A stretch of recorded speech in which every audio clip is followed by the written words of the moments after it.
அன்பான மீனராசி நேயர்களே, 500 வருஷத்துக்கு பிறகு கும்பராசியில் உருவாகக்கூடிய 5 ராஜயோகங்கள் 12 ராசிகளுக்குள்ளும் மிகப்பெரிய மாற்றத்தை எல்லாம் கொடுக்க போகுது.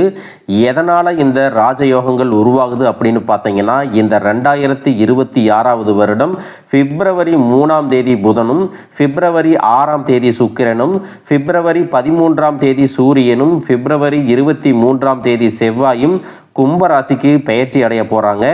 இதன் காரணமா லட்சுமி நாராயண யோகம், சுக்கிர ஆதித்ய யோகம், புத ஆதித்ய யோகம், ஆதித்ய மங்கள யோகம் மற்றும் சதுர் கிரகி யோகம் அப்படின்னு 5 ராஜ யோகங்கள் உங்களுடைய வாழ்க்கையில நல்ல பலன்களையும் திடீர் மாற்றங்களையும் ஏற்படுத்த போகுது. இதுநாள் வரைக்கும் உங்களுடைய வாழ்க்கையில நடந்த கசப்பான விஷயங்கள், சம்பவங்கள், ஏமாற்றங்கள், துரோகங்கள் எல்லாமே உங்களுக்கு மிகப்பெரிய அடியை கொடுத்து முடக்கி வச்சிருக்கும். இன்னும் சில விஷயங்கள் எல்லாம் நினைச்சு பார்க்கும்போது ஒருவித பயமும், வாழ்க்கையவே வெறுக்கக்கூடிய மனநிலையும் இருக்கும். அதனால தான் சில நேரங்களில் நீங்களாவே மனசு வெறுத்து போய் என்னோட வாழ்க்கை இப்படியெல்லாம் இருக்குன்னு நான் கனவுல கூட நினைச்சு பார்த்ததில்லை, இப்படி ஒரு வாழ்க்கை வாழ்றதுக்கு கடவுளே நீ என்னை படைச்சதுக்கு நீ படைக்காமலே இருந்திருக்கலாம் அப்படின்னு ஆதங்கத்தோடவும் உரிமையோடவும் கடவுள்கிட்ட கண் கலங்கி வேண்டுதலாக வச்சுட்டு இருந்திருப்பீங்க.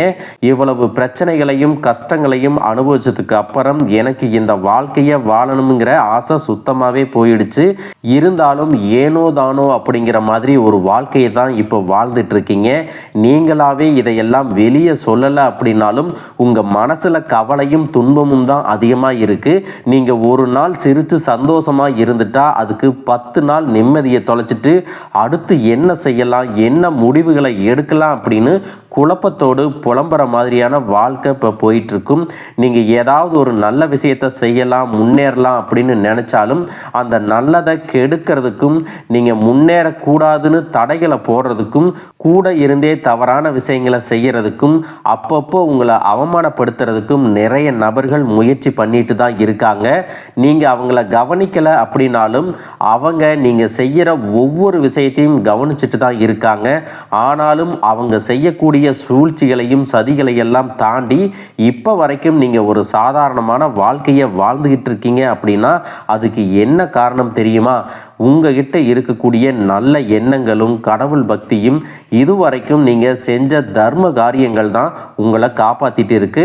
இத்தனை நாள் வரைக்கும் பார்த்தீங்கன்னா உங்களுக்கு நல்ல நண்பர்களாக இருந்திருப்பாங்க, உறவுகளாக இருந்திருப்பாங்க. அவங்க சுயநலத்துக்காக இதுவரைக்கும் உங்களை பயன்படுத்திட்டு இருந்திருப்பாங்க. இதுவெல்லாம் இன்னும் சில நாளில் உங்களுக்கு தெரிய வரும். அதுக்கு அப்புறம்தான் யாரு நல்லவங்க யாரு கெட்டவங்க, தன்னுடைய சுயநலத்துக்காக எதையும் செய்யக்கூடியவங்க தான் உங்களை சுற்றி இருக்காங்க அப்படிங்கிறத நீங்கள் முழுசாக புரிஞ்சுக்க ஆரம்பிப்பீங்க. இப்போவாவது இவங்களுடைய உண்மையான குணம் தெரிஞ்சிச்சே அப்படின்னு மனசளவில் உங்களை நீங்கள் தேத்திக்கணும். இருந்தாலும் இந்த வாழ்க்கையில் எப்படியாவது முன்னேறி மேலே வந்துடணும் அப்படிங்கிறதுக்காக அதிகமாக கஷ்டப்பட்டு உழைக்கிறவங்க தாங்க நீங்கள். இப்படி எல்லா விஷயத்திலையும் நான் சரியாக தான் நடந்துக்கிறேன், நல்லது மட்டும்தான் செய்கிறேன், எனக்கு மட்டும் ஏன் இவ்வளவு கஷ்டம் வருது, என் வாழ்க்கையில் எனக்கு தெரிஞ்சு நான் யாருக்கும் எந்த கெடுதலையும் கஷ்டத்தையும் துன்பத்தையும் கொடுத்ததில்லை, அப்படி இருந்தும் எனக்கு இவ்வளவு சோதனைகள் வருதுன்னா முன் ஜென்மத்தில் நான் ஏதாவது தப்பு பண்ணிட்டேனா, பாவம் பண்ணிட்டேனா அப்படின்னு கூட உங்கள் மனசுக்குள்ளே சில எண்ணங்கள் தானாக வரும். உங்கள் வாழ்க்கையில் அடிக்கடி பிரச்சனைகள் வருவதற்கும் சில நபர்கள் துன்பங்களை கொடுக்கறதுக்கும் பலவிதமான காரணங்கள் எல்லாம் இருக்கத்தான் செய்யுது. இப்படி உங்கள் வாழ்க்கையில் பிரச்சனைகள் சில நாட்கள் இருக்கும், அதையே நீங்கள் நினச்சிட்டு இருப்பீங்க. கொஞ்ச நாள் கழித்து அந்த பிரச்சனை போயிடும். இது மாதிரி உங்கள் வாழ்க்கையில் நீங்கள் சந்திக்காத பிரச்சனை எதுவுமே இருக்காது. இந்த வாழ்க்கை உங்களுக்கு எப்படி கஷ்டங்களை கொடுத்தாலும் உங்களை புரட்டியே போட்டாலும் எப்பவும் போல நீங்கள் சாதாரணமாக இருக்கிறனால தான் உங்களை சுற்றி இருக்கிறவங்க எல்லாரும் உங்களுக்கு என்னப்பா ஜாலியாக இருக்காங்க, இவங்களுக்கு என்ன கஷ்டம் இருக்க போகுது அப்படின்னு சொல்லுவாங்க. ஆனால் மனசில் கவலைகளோட ஆரோக்கியமாக சாப்பிட முடியாமல் நிம்மதியாக தூங்க முடியாமல் மற்றவங்க முன்னாடி போலியாக சிரிச்சுக்கிட்டு ஏனோ தானோ அப்படிங்கிற மாதிரி சாதாரணமான ஒரு வாழ்க்கையை தான் நீங்கள் வாழ்ந்துட்டுருக்கீங்க. இப்போ வரைக்கும் உங்கள் வாழ்க்கையில் நடந்த நெகட்டிவான விஷயங்கள் எல்லாம் இனி விட்டுருங்க. இனி வரக்கூடிய நாட்களில் உங்களுக்கு என்ன மாதிரியான நன்மைகள் எல்லாம் கிடைக்க போகுது, இந்த ராஜயோகங்கள் மூலமா உங்க வாழ்க்கையில என்னவெல்லாம் நடக்க போகுது அப்படிங்கறத தான் இந்த வீடியோ பதிவுல முழுசா பார்க்க போறோம். இந்த ராஜ யோகங்கள் காரணமா இனி வரக்கூடிய காலகட்டத்தில் உங்களுக்கு அதிர்ஷ்டம் கூடி வரப்போகுது. நிலுவையில் இருக்கக்கூடிய பணிகளை எல்லாமே செஞ்சு முடிப்பீங்க. வெளிநாட்டு பயண வாய்ப்புகள் கிடைக்கும். சொத்து சம்பந்தமான பிரச்சனைகள் இருந்துச்சுன்னா அது தீரும். குடும்ப வாழ்க்கை மகிழ்ச்சிகரமானதாக மாறப்போகுது. கடந்த காலகட்டங்களில் திருமணம் பார்த்தீங்கன்னா நிறைய பிரச்சனைகளும் சிக்கலுமாகவே இருந்திருக்கும். அதிலும் பெண்களுக்கு ஏதாவது ஒரு வகையில் அலைச்சல் இருந்தாலும் எளிமையாக திருமணம் முடியும். ஆனால் ஆண்களுக்கு எத்தனையோ வகையில் காம்ப்ரமைஸ் ஆனதுக்கப்புறம் ஒரு பொண்ணு கிடைக்கும். அதையும் தெரிஞ்சவங்க அக்கம் பக்கத்தில் இருக்கிறவங்க அதை இதையும் சொல்லி திருமணம் நடக்க விடாமல் கெடுத்துடுவாங்க. அது மட்டும் இல்லாமல் ஜாதகத்திலையும் ராகு கேது இருக்கு, செவ்வாய் இருக்கு, சுத்த ஜாதகமாக இருக்கு அப்படின்னு நிறையவே காரணங்களை சொல்லி உங்க வாழ்க்கையில விளையாடிட்டு இருப்பாங்க.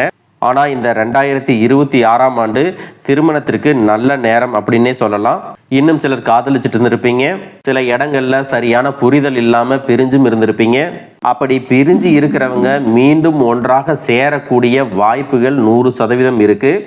எதிர்பார்ப்புகளை குறைச்சிட்டு உண்மையான அன்பை மட்டும் நேசிக்கிறவங்களா இருந்தாங்க அப்படின்னா நிச்சயமா அவங்க உங்களை தேடி வருவாங்க. இதுவரைக்கும் உங்களுடைய காதலுக்கு தடையா இருந்த பெற்றோர்கள் மனசு மாறி உங்களுக்கு சம்மதம் சொல்லக்கூடிய வாய்ப்புகளும் இருக்கு.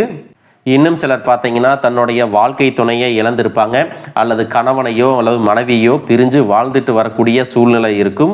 அவங்க மீண்டும் சேர்வதற்கும் அல்லது இரண்டாவதாக ஒரு திருமணம் செய்வதற்கான வாய்ப்புகளும் இருக்கு. உங்களுடைய குலதெய்வத்தை வேண்டிக்கிட்டு 48 நாட்கள் தொடர்ச்சியாக நீங்க தீபம் ஏற்றி வழிபட்டு வந்தீங்க அப்படின்னா நிச்சயமா உங்களுடைய வேண்டுதல் பலிக்கும். நீண்ட நாளாக நீங்க கனவு கண்டிருந்த வாழ்க்கை உங்களுக்கு பலிக்க போகுது. குடும்பத்துல இருந்த சின்ன சின்ன பிரச்சனைகள் எல்லாமே தீரும். மற்றவர்கள் மனதுல என்ன இருக்குது அப்படின்னு ஈஸியா தெரிஞ்சுக்கிட்டு அதுக்கு தகுந்தபடி நீங்க செயல்படுவீங்க. இதுவரைக்கும் நிறைய கடன்ல தவிச்சிட்டு இருந்திருப்பீங்க. ஒரு கடனுக்கு வட்டி கட்ட இன்னொரு கடனை வாங்கி இருப்பீங்க. உங்ககிட்ட இருக்கக்கூடிய கடன்களை எல்லாம் அடைக்கக்கூடிய யோகம் இனி வரக்கூடிய காலங்கள்ல வரப்போகுது. பிரிந்த காதலர்கள் எல்லாமே மீண்டும் சேருவாங்க. மனசுக்கு பிடிச்ச மாதிரி வேலைகள் கிடைக்கும். வீட்டுக்கு தேவையான பொருட்களை எல்லாமே வாங்குவீங்க. எதிர்பாராத அதிர்ஷ்டம் உங்களுக்கு கிடைக்கும். இன்னும் சிலருக்கு பார்த்தீங்கன்னா குடும்பத்துல தன்னுடைய வாழ்க்கை துணை முழுசா புரிஞ்சுக்காம உடல் அளவிலையும் மனதளவிலையும் ரொம்பவே கஷ்டத்தை கொடுத்து நிம்மதி இல்லாம ஒரு வாழ்க்கையை ஏனோ தானோ அப்படின்னு வாழ்ந்துட்டு வர மாதிரி இருந்திருக்கும். மார்ச் மாதத்திற்கு பிறகு உங்களுடைய வாழ்க்கை முறை மாறும். மனதில் இருந்த மன அழுத்தங்கள் எல்லாமே குறையும். குழந்தைகள் மூலமாக மகிழ்ச்சி கிடைக்கும். குடும்ப உறவுகள் உங்களுக்கு ஆதரவு கொடுப்பாங்க. வேண்டுமென்றே உங்களுக்கு தொல்லைகளை கொடுத்து வந்த குடும்ப உறவுகள் தன்னுடைய செயலுக்கு வருத்தம் தெரிவித்து உங்ககிட்ட மன்னிப்பும் கேட்பாங்க. உங்களுடைய வாழ்க்கை துணையின் சில உறவுகளை விட்டு நீங்க பிரிஞ்சிருப்பீங்க. இதற்கு பிறகு உங்களுடைய தனிப்பட்ட வாழ்க்கையில யாரும் குறுக்கீடு செய்ய மாட்டாங்க. சில உறவுகளை கையாளும் போது உங்களுக்கு மன உறுதி அதிகமா வேணும். எல்லா இடத்திலையும் எல்லாரையும் அனுசரித்து போகணும் அப்படிங்கிற குணம் உங்களுக்கு இயல்பாகவே இருந்தாலும் சில இடங்கள்ல அவங்க செய்யக்கூடிய தவறுகளை கண்டிக்கிறதுக்கும் அவங்களாகவே அதை திருத்திக்கிறதுக்கும் நீங்க ஒரு காரணமா இனி இருக்க போறீங்க. படிக்கக்கூடிய மாணவர்களுக்கு படிப்புல சிறந்து விளங்குவாங்க. தானாகவே கத்துக்கிறக்கூடிய ஆர்வம் அதிகரிக்கும். அரசு வேலைகளுக்கு முயற்சி செஞ்சுட்டு இருக்கிறவங்களுக்கு இந்த வருடத்துல நிச்சயமாக அரசு வேலை கிடைக்கும். புதிய வாகனங்கள், வீடு மற்றும் சொத்துக்களை எல்லாமே வாங்குவீங்க. தவறான நண்பர்களின் சேர்க்கை மற்றும் பழக்க வழக்கங்கள்ல உங்களுக்கு மாற்றம் ஏற்படும். விளையாட்டுக்கு கூட தப்பான விஷயங்களை நீங்க செய்ய விரும்ப மாட்டீங்க. ஆரோக்கியத்தில் இருந்த நீண்ட கால பிரச்சனைகள் தீர்வதற்கு சரியான சிகிச்சை முறைகளையும் மருந்துகளையும் நீங்க எடுத்துக்கிட்டீங்கன்னா சில மாதங்கள்லேயே உங்களுடைய உடல்நிலை சீராகும். இதுவெல்லாம் மற்றவங்களுடைய வாழ்க்கையில நடக்கும். எனக்கு நடக்குமா? இதுவரைக்கும் நான் கஷ்டத்தை மட்டும்தான் அனுபவிச்சு வந்திருக்கிறேன், எனக்கு இந்த வாழ்க்கை வேண்டாம் அப்படின்னு என்னைக்கும் இந்த வாழ்க்கையை வெறுக்காதீங்க. சந்தேகமும் படாதீங்க. இந்த வாழ்க்கையில ஒவ்வொரு விஷயத்தையும் முயற்சி செய்யறவங்க தோத்தாலும் ஜெயிச்சுக்கிட்டு தான் இருக்காங்க. எந்தவித முயற்சியும் செய்யாதவங்க தான் தன்னுடைய ஜாதகம் சரியில்லை, தன்னுடைய தலைவிதி இப்படிதான், தனக்கு நல்லதே நடக்காது, மற்றவங்களுக்கு மட்டும்தான் இது நடக்கும், நான் ராசி இல்லாதவன் அப்படின்னு தனக்குத்தானே ஏதாவது ஒரு காரணங்களை சொல்லி வயசையும் காலத்தையும் நேரத்தையும் வீணாக்கிட்டு இருக்கீங்க. எல்லா இடத்துலையும் எல்லாரையும் மாற்றணும் அப்படிங்கிற மனநிலை இல்லாம எது உங்களுடைய வாழ்க்கைக்கு தேவையோ அதை நீங்க மாத்திக்கணும் அப்படிங்கிறத நீங்க கவனத்துல வச்சுக்கணும். உங்களுடைய சந்தோஷமான வாழ்க்கை நீங்க எடுக்கக்கூடிய முடிவுகள்ல தான் இருக்கு. கடவுளை முழுசா நம்புங்க. கிரக நிலைகள் உங்களுக்கு துணை செய்யும். உங்களுடைய வேண்டுதல்கள் எல்லாமே பலிக்கும். இந்த 2026ஆம் ஆண்டுல நீங்களும் சரி, உங்களை சுத்தி இருக்கிறவங்களும் சரி, புதுவிதமான வாழ்க்கையை சந்தோஷமா வாழ போறீங்க. வாழ்க வளமுடன், வாழ்க பல்லாண்டு.